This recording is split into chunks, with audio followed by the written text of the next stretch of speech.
February 22nd, Psychology Today article entitled, Leader Humility Facilitates Innovative Behavior, makes a bold claim.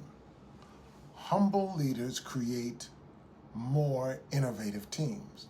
Hello and welcome to the 10 Commandments of Leadership podcast. Here we educate, equip, and empower emerging leaders with God-thought leadership. And we present current events and newsmakers in the light of best practices from the Bible. Again, according to Psychology Today's article, Leader Humility Facilitates Innovative Behavior, it states that humble leaders create more innovative teams. Not louder leaders, not flashier leaders, not more charismatic leaders, but humble ones.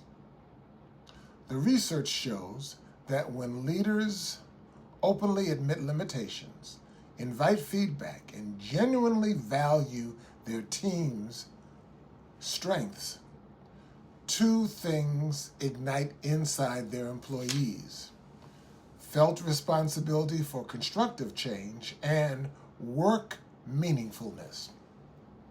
In plain language, people stop just doing their jobs, they start owning the outcome. That's what Egoholism Recovering Core Step number 3 in action says. Active listening. But active listening doesn't start with the ears. It starts with ego management. Modern leadership culture teaches us to project certainty, strength, control. Yet, as author D. Stuart Briscoe observed, the 5 hardest things for many modern men to say are, I'm going to write these down. I don't know. I was wrong. I need help. I'm afraid. I'm sorry. I don't know. I was wrong. I need help. I'm afraid. I'm sorry. Scripture confronts this directly.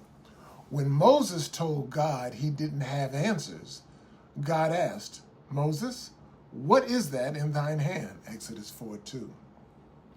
A simple shepherd's rod became a God-empowered leadership tool. The same thing happens today.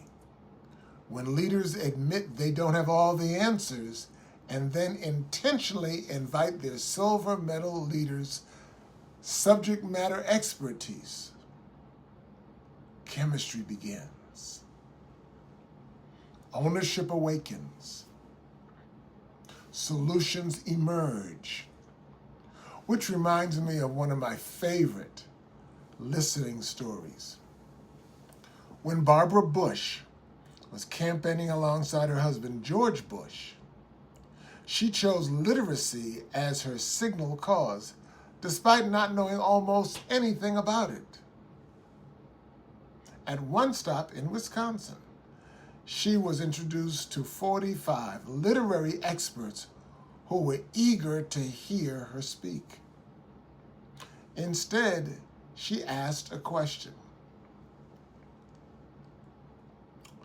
If you were married to the president and had a chance to make a real dent in illiteracy, what would you do? Needless to say, the room came alive. Ideas poured out as Mrs. Bush learned a lasting leadership lesson. When in doubt, be quiet, listen, and let others talk. As communication expert Dorothy Leeds writes in her book, The 7 Powers of Questions, questions unlock people. And here's today's leadership mirror.